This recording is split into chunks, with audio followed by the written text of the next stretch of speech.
Here, have one. They're my special recipe. Look, I got these for you. I know you love them. Have another one, why don't you? Food pushers.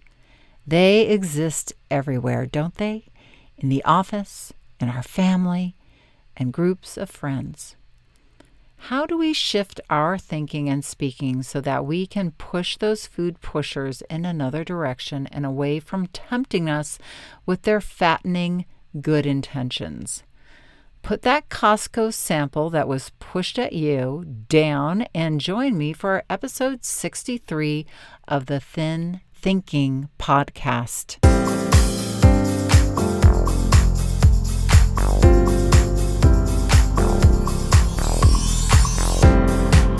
Did you know that our struggle with weight doesn't start with the food on your plate or get fixed in the gym? 80% of our weight struggle is mental. That's right. The key to unlocking long-term weight release and management begins in your mind. Hi there, I'm Rita Black. I'm a clinical hypnotherapist, weight loss expert, best-selling author, and the creator of the Shift Weight Mastery process. And not only have I helped thousands of people over the past 20 years achieve long-term weight mastery, I am also a former weight struggler, carb addict, and binge eater. And after 2 decades of failed diets and fad weight loss programs, I lost 40 pounds with the help of hypnosis. Not only did I release all that weight, I have kept it off for 25 years. Enter the Thin Thinking podcast where you too will learn how to remove the mental roadblocks that keep you struggling. I'll give you the thin thinking tools, skills, and insights to help you develop the mindset you need, not only to achieve your ideal weight, but to stay there long term and live your best life. Sound good? Let's get started. Hello, and come on in. I'm really excited for today's episode. We're going to get down and dirty with some topic that a lot of people have been asking me about. So I'm going to get into it. But, I'm also I'm warning you, I'm not going to be tired because I'm very excited, but I am a little exhausted because all of last week, my daughter was home, and she was only home for 1 week this summer. We had to squeeze in. We'll see her in England. We are going to go to England at the end of this month for a wedding. My husband's cousin's daughter's wedding. That was a mouthful. But no, my daughter has got this internship research job in Germany, and really excited for her. It's a great opportunity. They're paying her flights, so that means we don't have to pay anything, which is always good news. But she's so crazy. She's fluent in German, as she was just like as a kid. She was like, I want to learn German. And I was like, okay. And she just started doing Duolingo, and then she started taking lessons. And anyway, here she is. She's almost fluent in German, and she's going to go immerse herself in that world. And so excited for her. But we had to cram all of like a summer of family time into a week. And so I'm a little sad too that we'll miss her, but I'm really excited for her. And you'll be interested in the fact that she is researching. This is kind of cool. She's at this university in Germany, and they're researching the neuroscience of cravings. So I'm going to be on the cutting edge of brain science and cravings, and I'll be reporting back to you on all of that. So as we head into our summers, I want to explore a topic I see many people struggle with, and many people have asked me to talk about, which is food pushers. Those people in your life who, despite your telling them that you're trying to lose weight, they still want to bring you food, push food, and tempt you with food. Because we are all starting, like I said, to be social again. And there are lots of type of different feeders. So I would like to explore their psychology and then tools to deal with their forcing food upon you. But here's the thing I want to kind of get clear before I get into this conversation or this session with you is I want to give you dear listener, a little bit of tough love, my thin thinking friend. And this is the love. You are not, and never will be a victim of a food pusher. I will repeat that. You are and never will be the victim of a food pusher. You see, it is fat thinking to ever think that we are a victim of anyone or anything when it comes to our weight. I know that's radical, but hear me out. I'm just laying down the law because I truly love you, and I know that whenever our mind is in a victim mode, we are in pain or resentment, and our creative facility in our brain has no way of being clever or creative or solving the problem at hand. So we stay stuck and feel powerless. And let me restate that. We are powerless. Not powerful, powerless. So we need to take 100% responsibility for our weight mastery. And at no point do we have the luxury of thinking of ourselves as a victim of any food pusher. You are a warrior, my friends. Remember, hero's journey. You are a warrior. Remember, weight mastery is that hero's journey, and food pushers are going to be a part of that journey without a doubt. Don't think maybe not. Oh, yes, they're coming. The food pushers are coming as a little army towards you. And you, my thin thinking friend, will have your own inner mental shield to protect yourself. You will have your own magical weapons in your mind, your words, your ability to think ahead, to pre-plan. Haven't you noticed that food pushers don't just disappear the moment you decide to lose weight, and very often they get pushier, right? And is it up to them to stop pushing? No. That's what they do. They push food. That's what they are. But it is up to you to either change your relationship to how you respond to the pushing, or to help them see that not pushing food at you will actually serve them better. Not you. They don't care about you, really. I mean, they do. But their food pushing is about them. And but you've got to help them see it's in their favor and their best interest, and their outcome is going to be a lot happier if they start to change their behavior. So some of you have heard this, and some of you new to the podcast may have not. My favorite thin thinking saying is, resentment is like drinking poison and expecting the other person to die. So we're drinking a lot of poison when it comes to getting mad at those food pushers, and it's time to stop drinking the poison. You're too good for that. That's not who you are. You get me? The moment you take responsibility is the moment you have the power and can truly change things on a deep level. I'm really doing well today. Level in your life, including the food that is pushed at you. So here's the thing about all food pushers. They are not really bad or evil. They just want to be loved and connected to you. And in their primitive subconscious mind, that connection is food. So let's explore the psychology of two of the biggest types of food pushers. I realize there's lots of types out there. We could write a novel on this. Maybe we will. But for now, let's just focus on the two that probably are haunting you the most. The first I will call the love my food, love me food pusher. Okay, meaning the person who pushes food on you for their own glory. This is the host or hostess who wants you to eat their latest concoction. You might be friends with this person, but for our purposes here today, we're going to say that they aren't in your life enough to be a long-term pusher or a consistent, constant pusher, where things are more personal, but they're more of a general pusher, all together. And this person typically is pushing food to get your approval or acknowledgement on some level.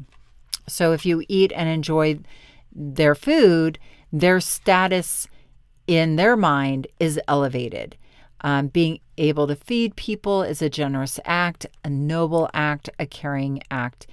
And your eating their food is acknowledging all of these qualities. It is also, in a way, you're accepting of them. You're accepting of their food is really an acceptance of them. You are taking them in, taking in their offering in a way you are accepting them. It's really primitive, right? So the challenge is that they have you cornered in their home or at a party or at a barbecue with that cake or that hors d'oeuvre or that plate of nachos right in front of your face. And you could say no, I get it. But we don't say no. Our subconscious mind is not programmed to say no. We are social beasts. We want to be nice. We don't want to rock the boat. And again, we don't want to reject the host. We don't want to reject the person who is the food pusher. So here are some thinking tools to use with the love me food pusher. And it is important, first and foremost, to understand deep down underneath all the effort they put into that food that they are pushing, the food that they bought or they made that they're pushing is the need, the deep, deep need and desire to be loved and to be enough. And don't we all want that? Don't we all want to be enough? So they aren't so horrible. So the first important thing is to understand, to have empathy for them and not think of them as evil, but that they're a human being who just wants to be loved and wants to be enough. And it is important to separate the food that they are offering from the acknowledgement that this human being needs. They've worked hard. They, are having you over as an act of love and connection, not really to, stuff everybody's face with food. That's what's on top of it, but ultimately it's a community, a connection, wanting to be together. So here's one idea, is that you can make a lot of oohs and ahs about what they're offering, but decline nicely and letting them know that you appreciate the food, but are too full, or let them know that that particular food product causes issues for you, or that the sugar makes you feel awful the next day. So, one way you might say is like, oh my gosh, that looks amazing. Oh, you did such a great job. And you are such a thoughtful host. I mean, you're not going to say all of that. And oops, I'll go to my notes.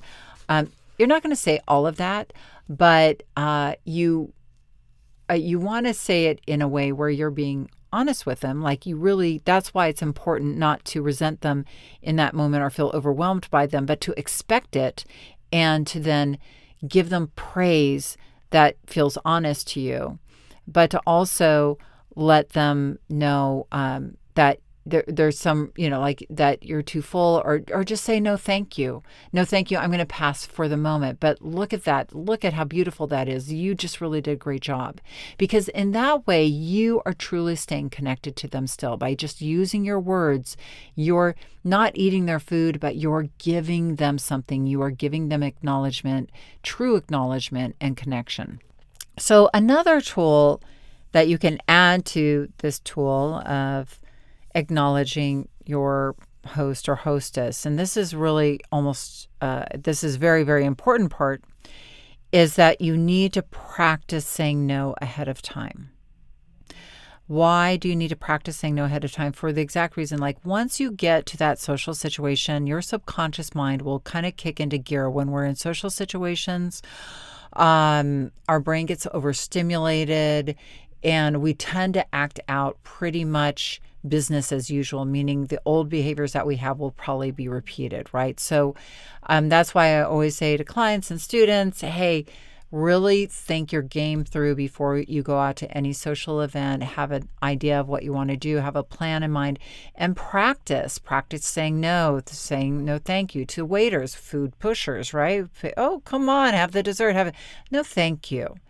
practice that ahead of time, so it's already, you're kind of training the neural pathways in your brain to say no before you're in that situation. It's going to be a lot easier to say no then.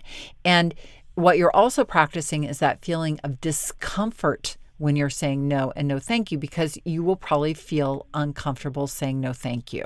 It probably won't feel easy. It feels easier to say yes and accept the thing and eat the thing.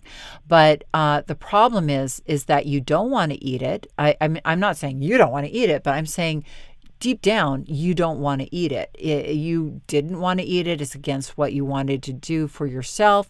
I'm just saying again that this is, if somebody's pushing food at you that you don't want, if they're pushing something at you do want, awesome, go for it. But just doing it to be polite, that's when we really start to need to look at our behaviors, at the way that we're responding to people, and to practice alternative behaviors. Lots of people say no thank you to hosts every day, and they're okay. They're fine.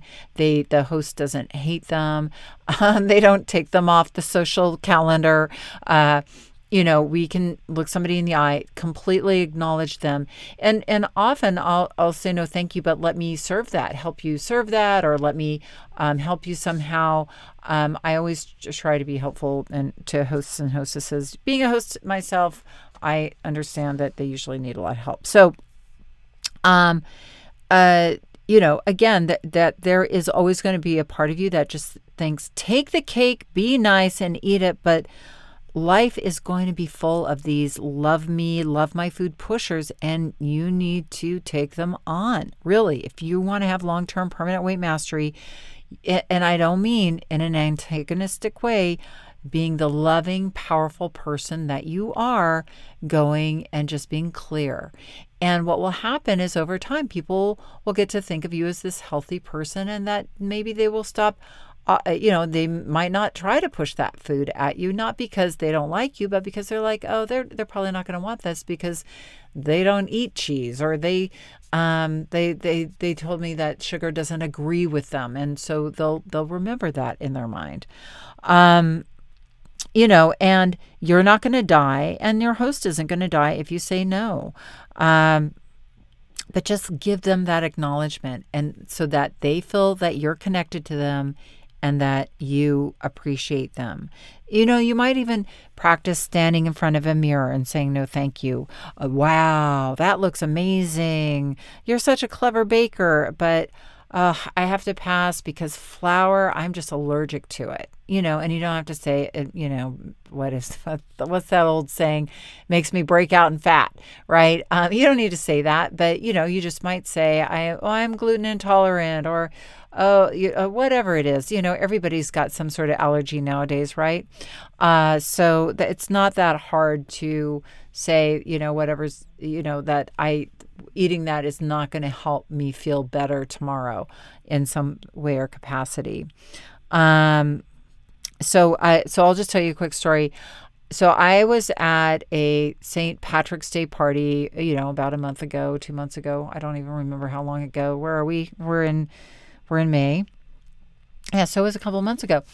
And I hadn't seen my friends. I mean, it was 2 years. We'd gone, every year my friend has a St. Patrick's Day party, and we go, and they, make corned beef and a lot of food.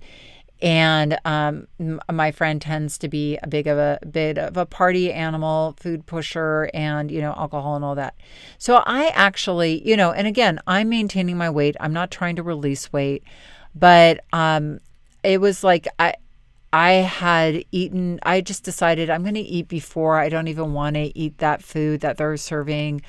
I just want to go be with people. I just want to have amazing conversations. That's usually what my goal is now, because that's what I'm, I'm not about the food. I love food. I love eating food, and now I'm focusing on people and connecting and all that stuff. So anyway, I go, and we're going at the party, and I have an amazing conversation with one woman, and then we go down to the garden, and we're sitting there, and I'm in the middle of this very amazing conversation, and the hostess comes around, and she just literally shoves a piece of green cake in my hand.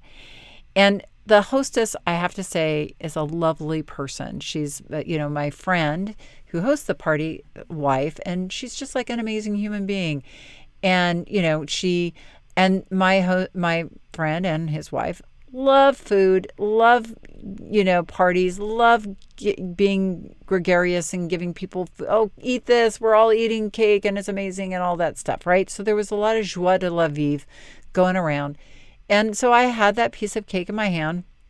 As she came in, she kind of, gave it to me and the person I was speaking with, who was a naturally thin person. Just let me tell you this, okay? And I looked at the cake and I was like, I don't want to eat this cake. It's green. But other than that, it smelled okay. But I was just like, I wasn't hungry even to have 3 bites of it. I didn't really want to have it. It was really sugary and I didn't want to spike my blood sugar. And, I just didn't want it. So, but I held on to it. It was in a napkin. She handed it to me with a napkin. And I looked her in the eye and I was like, oh, you are so great. Like, this party is so fun. You have amazing friends. And look at you. You made a green cake. Who does that anymore? And she loved it and she got it. She got, like, I appreciated her. I appreciated everything she was, which I really honestly did. And then she went on her merry way and felt acknowledged. She didn't even know that I wasn't going to eat that cake, which I had no intention of eating. And I just kind of held on to it. And what was interesting was I watched this naturally thin person eat 1 bite of the cake and be like, oh, this is really delicious. And then she kind of stopped eating it. And both of us just continued the conversation, both holding these green pieces of cake in our hands. And I noticed she kind of crumpled up the cake and kind of put it, just down on the table. And I, over the course of our conversation, kind of folded my napkin over it. And I actually just, I think I left with the cake in my hand, kind of crumpled up and, dumped it in a trash can on our way out. But it was interesting to watch how I learned about doing this was from thin people, watching them at parties, like birthday parties. A lot of times, it's not that all thin people don't eat birthday cake. A lot of them do, but many thin people will say, thank you, for this piece of birthday cake, and they'll eat a bite. Or they'll just kind of hold on to it and continue their conversation. And at some point, they'll put the cake down on the table. And I know this also as a former cater waiter who catered many, many parties through college and into, like the first few years of my 20s. A lot of people leave, take 1 bite out of their dessert and then they leave it behind. So the point, or their hors d'oeuvre, or their food, or their what have you. So there is a way of interacting with these food pushers where you can acknowledge them, and yet but you don't have to eat the food and hurt yourself in order to give them the love that they really want. Okay, so I hope that helps. Now, the long-term food pusher, the person in your life. I feed you and therefore I am food pusher. This is usually somebody who you have a relationship with, right? So maybe it's an office relationship. Maybe it's your parents. Maybe it's a spouse. Maybe it's your kids, or just somebody in your environment that either directly or indirectly has been pushing food at you for years. Now, this is a little more tough because it's not just about reacting in the moment, like with the, love me food pusher, but it really is a matter of beginning to cultivate a long-term solution for a situation that isn't working for you on a consistent basis, right? So I had a client recently who was, has been married to her husband for over 30 years, and he is a naturally thin person and can eat as much cookies and cakes and all that stuff. But this client not only struggles with her blood sugar, but struggles with her weight. And so having those foods, and she's worked very hard in making her environment free of these, things that she used to struggle with. She got rid of bread. She got rid of all these, a number of things for herself, really made great strides, but her husband was still leaving his cookies on the counter. And then she was having to have a relationship with those cookies and say, no, no, no, break down, eat them, and over again. Now, this was going on for years. So, and she really felt, very resistant about, she had asked him to remove them, yelled at him, don't do that. I'm trying to lose weight, blah, blah, blah, screamed and yelled. And he'd take them away for a day and then they'd always end up back there. So what do you do in a situation like that where you sort of have this defensive thing going on? Don't bring it to me. Yes. And they continue to bring it to you. Or what do you do when, you don't want to hurt somebody's feelings? So let's go back to the psychology of that person. Again, they love you, and probably, unless they're an office mate, but then they really like you, usually. And really, they get flooded with dopamine, the reward neurotransmitter, thinking about how much you will love them for getting you the snack that you want, or the food that you want, or that they think that you want. Even if they think that you are trying to lose weight, here's the interesting part. You've kind of trained their brain from past experiences that buying the ice cream or the cookies and giving them to you, you might have been a bit mad, but you ate it and they saw that as a victory. They saw that as you accepted their love, right? Because again, this is a way that they connect with you by giving you food. And again, to go back to that whole thing of you're not a victim of them, is that really you have to acknowledge and take responsibility for the part you have played in this, really this habit between the two of you, which is you've accepted their food. Now, again, you might have done it and just not to rock the boat or the waves, but that even doesn't matter at this point. The point is that this habit has been formed in their brain. They're in the habit of doing this, and you're in the habit of accepting it.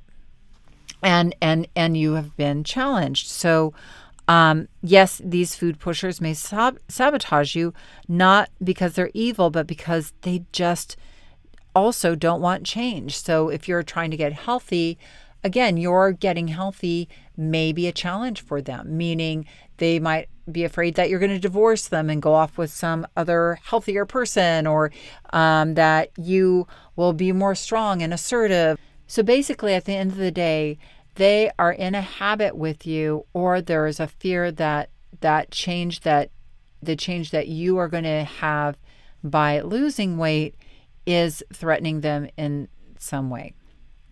So it is up to us to now recognize that.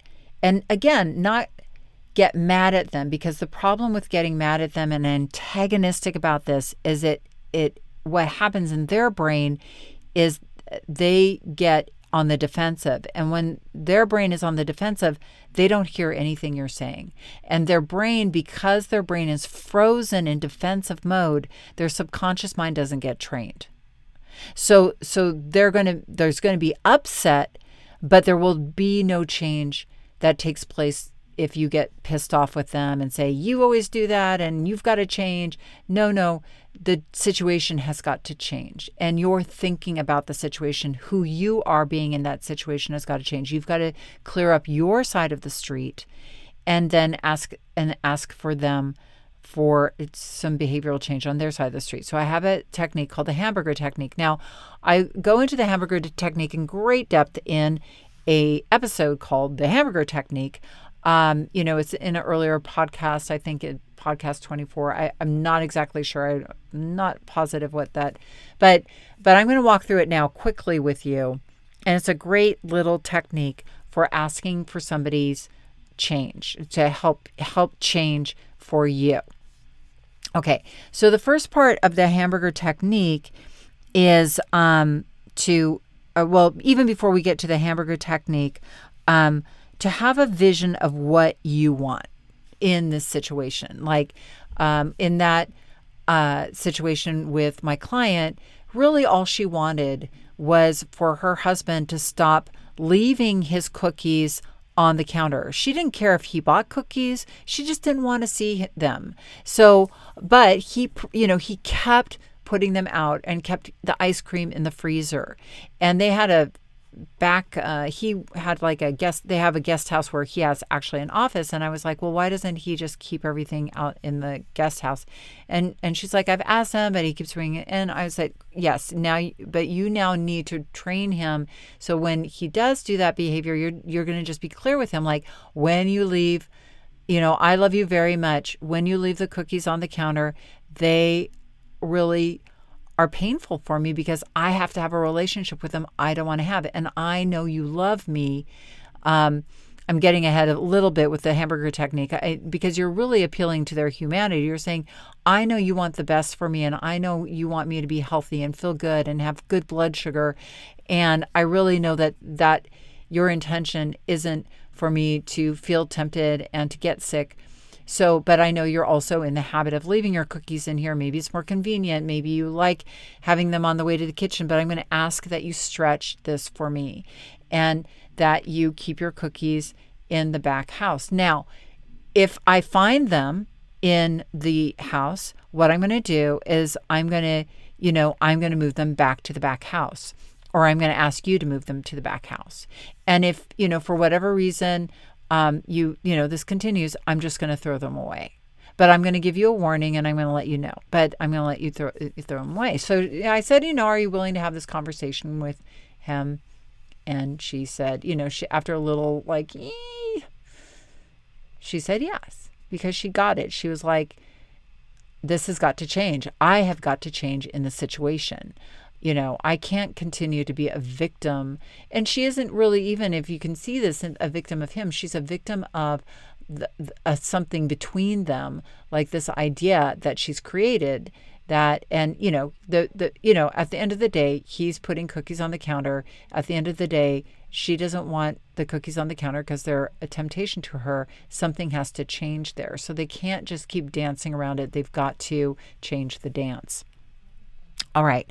So she had to get really clear, like the beautiful vision of what she wanted was just that nice clean counter, free of all the crap, because he would put other crap on the counter too, like his papers and pens and paperwork from work. She was like, I want them all gone. So she got this vision. And then, I taught her the Hamburger Technique, and I'm going to teach it to you. And why it works really well is because you're using their subconscious mind and your subconscious mind in a way where they are not going to get defensive. Because what she said to me is like, whenever I bring it up, he just starts yelling back at me. So obviously here are two people like not hearing each other in this situation. So you need to begin. And what I mean by the Hamburger Technique is soft bun, meat, soft bun. Okay, so the soft bun is acknowledgement. And what I mean by that is similar to the other tool that we talked about acknowledging your host, is you really want to truly and sincerely acknowledge that person for who they are and for what was behind their, pushing food on you. Like, I love you, and I love the fact that every Saturday you greet me with bagels because, it's our Saturday thing that we do, and you're such a romantic, and I love that about you. So in that one sentence, you're disarming them and letting them know what a fantastic person, that they're romantic, that they're thoughtful, that they're generous, that you get that where they're coming from isn't evil or corrupt or, even if it is. You want to just really appeal to their humanity and also appeal to their ego and say, hey, look, you are an amazing person that you're doing this for me. I get this. This is not that you're a jerk. So thank you.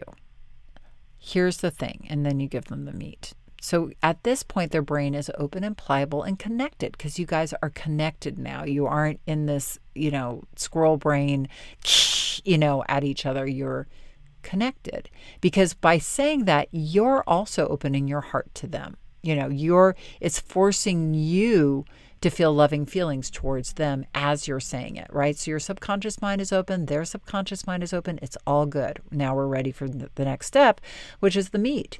And the meat is what you need, but you're asking for the request and you're keeping it on your side of the street. So you're not saying, you need to stop bringing me bagels though. You're like, when you bring bagels, which is generous, what happens is I eat the bagels. And I know it's a fun time for us, it seems, but here are the repercussions for me. It makes me feel bad about myself. It rises my blood sugar. Afterwards, I feel guilty. I feel bad. I spend the next 3 hours loathing myself or whatever, or overeating because I ate the bagels and they set off, my carb zombie. Whatever you say, you're keeping it on your side of the street and letting them know what it's like in your world in a painful way, because of not what they're doing, but, what the bagels do or what the pizza does or whatever, right? And you can go as far as to say, I know that our eating bagels together is our romantic, intimate time. Because I think it's also important, because for that person who's going to be fearful when you change and you're losing weight and you don't want to sit and eat bagels anymore, guess what that means to them? It's not really about the bagels, but they don't get that intimate connection, romantic time with you, that the bagel in their brain is the portal into intimacy and romance with you. So when you want it taken away, their brain thinks you're taking away intimacy and romance as well. So you want to consider that when you're making this request, but you want to say, look, let's be intimate and romantic in some other way, like making a healthy breakfast together, sitting on the couch together and watching TV, going for a walk together, going for a bike ride together. I want to spend intimate, romantic time with you. Hey, maybe, even being intimate and romantic instead of the bagels, whatever.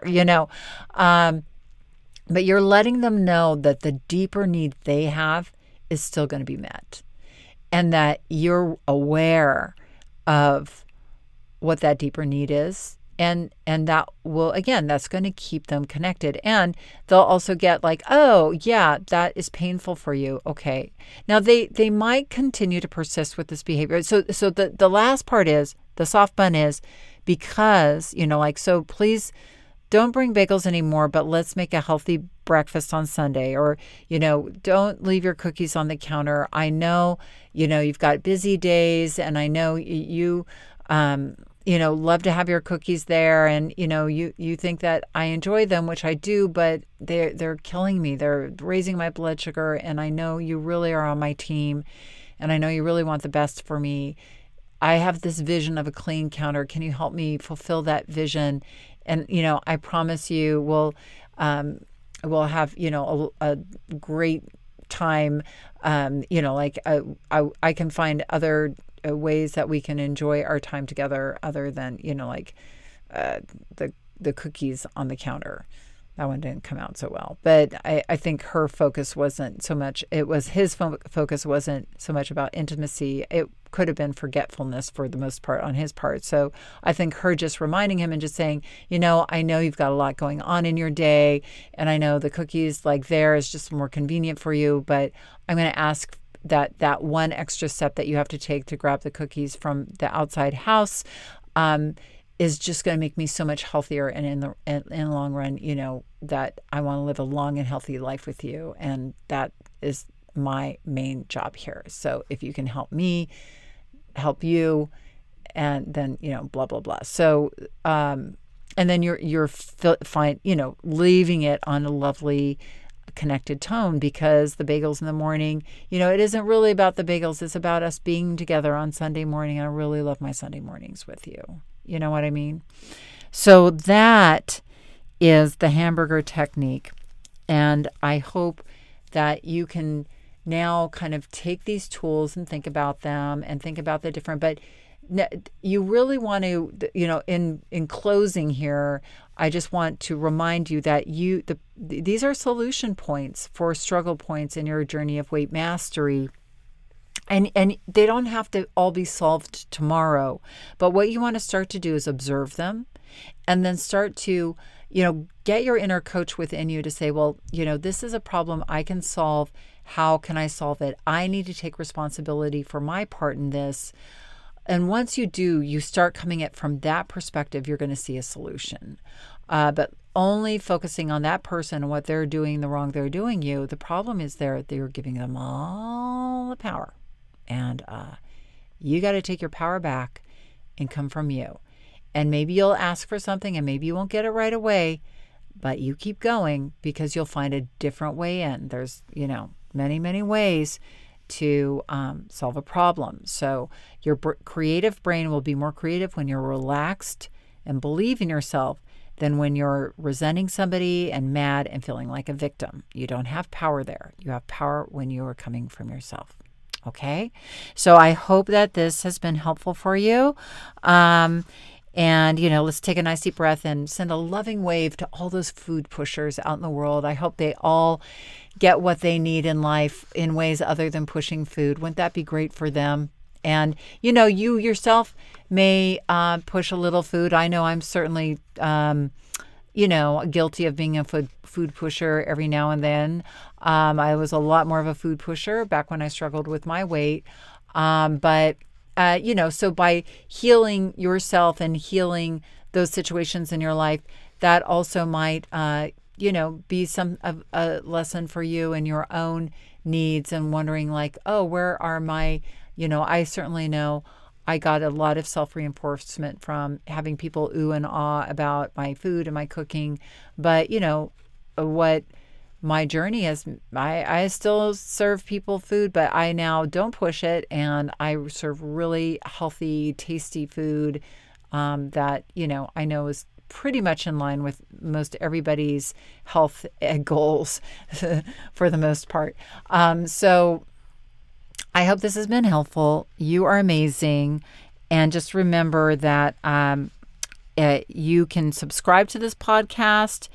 Or you can go into the show notes and I'd love questions or I'd love ideas for episodes because this podcast came from people saying, I want to know how to deal with food pushers. So you people out there who asked, I hope this helped. So have an amazing week and remember that the key and probably the only key to unlocking the door of the weight struggle is inside you. So keep listening and find it. Thanks for listening to the Thin Thinking Podcast. Did that episode go by way too fast for you?